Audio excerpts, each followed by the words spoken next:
Assalamualaikum warahmatullahi wabarakatuh. Perkenalkan, saya juga Liti Pratiwi dengan NIM L1C1211010. Di sini saya akan menjelaskan materi mengenai faktor pembentukan morfologi pantai yang dipengaruhi oleh gelombang. Yang pertama yaitu pengenalan atau introduction. Pantai adalah daerah antara muka air surut rendah sampai air pasang tertinggi. Istilah pantai dan gisik dianggap sebagai hal yang sama, meskipun istilah gisik tidak begitu populer digunakan oleh masyarakat Indonesia. Selanjutnya, kita akan membahas hal yang paling penting dari materi ini, yaitu gelombang. Gelombang merupakan salah satu sumber energi penting dalam pembentukan pantai, transportasi sedimen dari dan menuju pantai. Pada umumnya, kondisi gelombang di suatu perairan diperoleh secara tidak langsung dari data angin yang terdapat di suatu kawasan perairan. Peranan gelombang menjadi sangat nyata jika berada di dekat pantai karena sebagian besar energi gelombang ini dihempaskan di daerah pantai yang menyebabkan pemindahan sedimen dasar dan menghasilkan pengikisan atau abrasi pantai dan sedimentasi di pantai. Nah, selanjutnya kita akan membahas morfologi yang dibentuk oleh gelombang. Morfologi pertama yaitu notch atau tebing yang menggantung. Notch terbentuk melalui pengikisan lereng pantai yang curam yang terdiri dari bebatuan yang cukup kuat untuk menopang berat lapisan tanah yang menutupinya. Notch ditemukan dari daerah tropis hingga kutub dan dalam berbagai jenis batuan, dari laut yang hampir tidak mengalami pasang surut hingga laut pasang surut, dan lingkungan dengan energi gelombang tinggi hingga rendah. Notch pada umumnya lebih sering ditemukan pada daerah tropis karena aktivitas gelombang di sana lebih signifikan. Notch terbentuk ketika gelombang terus-menerus mengikis tebing ataupun lereng pantai yang curam, sehingga nanti pada akhirnya akan meninggalkan bagian yang kosong. Nah, notch pada gambar ini adalah notch yang dapat ditemukan pada pantai Batu Hiu di Pangandaran, Jawa Barat. Morfologi selanjutnya yang dibentuk oleh gelombang yaitu cliff. Cliff merupakan bentuk lereng terjal yang berada di pantai yang menyerupai dinding.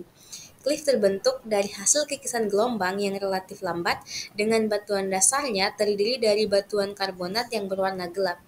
Sebelum cliff terbentuk, dimulai dengan pembentukan notch yang juga merupakan hasil dari pekerjaan gelombang atau abrasi. Jadi yang pertama terbentuk adalah notch. Karena terus-menerus dikikis oleh gelombang, notch yang awalnya tebing yang menggantung itu lama-kelamaan berubah menjadi cliff. Nah, cliff pada gambar yang ditampilkan ini adalah cliff yang dapat ditemukan pada Pantai Ngobaran, Bali. Morfologi selanjutnya yaitu wave cut platform. Nah, wave cut platform adalah bentang alam pantai yang terbentuk sebagai hasil erosi gelombang air laut yang tersusun dari lapisan batuan horizontal serta terletak pada zona muka air laut. Sedangkan garis pantai mundur ke daratan akibat erosi gelombang dan wave cut platform tertinggal di bagian depan garis pantai. Nah, kalau diperhatikan dari gambar, pada mulanya tebing ini sebelum tererosi adalah tebing yang utuh, tetapi karena terus-menerus tererosi oleh gelombang sehingga pelan-pelan tebingnya ini habis dan garis pantainya itu mundur ke daratan. Nah, gambar wave cut platforms yang ditampilkan ini adalah wave cut platforms yang dapat ditemukan di pantai Southern Down, Wales. Morfologi selanjutnya yaitu sistek. Nah, sistek ini merupakan bentuk pilar raksasa atau tugu yang berada di pantai. Proses terbentuknya merupakan bentuk lanjutan dari notch dan cliff yang memiliki tingkat resistensi batuannya menahan aksi gelombang. Jadi, karena seperti yang dijelaskan sebelumnya, ini merupakan bentuk lanjutan dari notch dan cliff. Jadi yang pertama terbentuk itu adalah notch. Gelombang mengikis secara perlahan sampai terbentuk notch. Nah, setelah notch terbentuk, gelombang mengikis dan mengikis lagi hingga terbentuk cliff. Nah, kemudian gelombang lanjut mengikis lagi hingga terbentuk sistek. Nah, dapat dilihat pada gambar yang tersisa sendiri ini atau berupa pilar raksasa, itulah yang dimaksud dengan sistek. Nah, sistek yang saya tampilkan di gambar ini adalah sistek yang dapat ditemukan di pantai Nusa Penida, Bali. Morfologi selanjutnya yang dapat dibentuk oleh gelombang yaitu sea cave atau goa. Nah, sea cave ini adalah salah satu fitur pantai yang terbentuk akibat erosi pantai.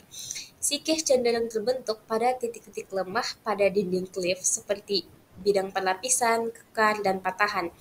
Jadi, saat ada gelombang datang, bagian yang tererosi ini hanyalah bagian-bagian lemah seperti bidang perlapisan atau kekar atau patahan dari tebing pantai atau klif. Jadi, daerah batuan-batuan di sekitarnya itu masih merupakan batuan yang resisten terhadap erosi abrasi oleh gelombang, sedangkan yang tererosi sehingga membentuk sea cave ini adalah bagian-bagian yang lemah. Nah, sea cave yang saya tampilkan di gambar ini adalah sea cave yang dapat ditemukan di pantai Nusa Penida, Bali. Morfologi selanjutnya yaitu sea arch. Sea arch terbentuk saat ombak menghantam tebing. Ombak menciptakan gua-gua laut melalui hentakan dan pengikisan yang terus-menerus. Akhirnya, akibat reruntuhan atau erosi yang terus-menerus, gua-gua laut ini berevolusi menjadi lengkungan laut yang megah. Jadi, awal mula terbentuknya sea arch ini adalah dari sea cave. Nah, sea cave ini terus-menerus tererosi oleh gelombang sehingga menyisakan morfologi seperti jembatan yang disebut sea arch. Nah, sea arch yang terdapat di gambar ini adalah sea arch yang dapat ditemukan di Pura Batu Bolong, Nusa Tenggara Barat.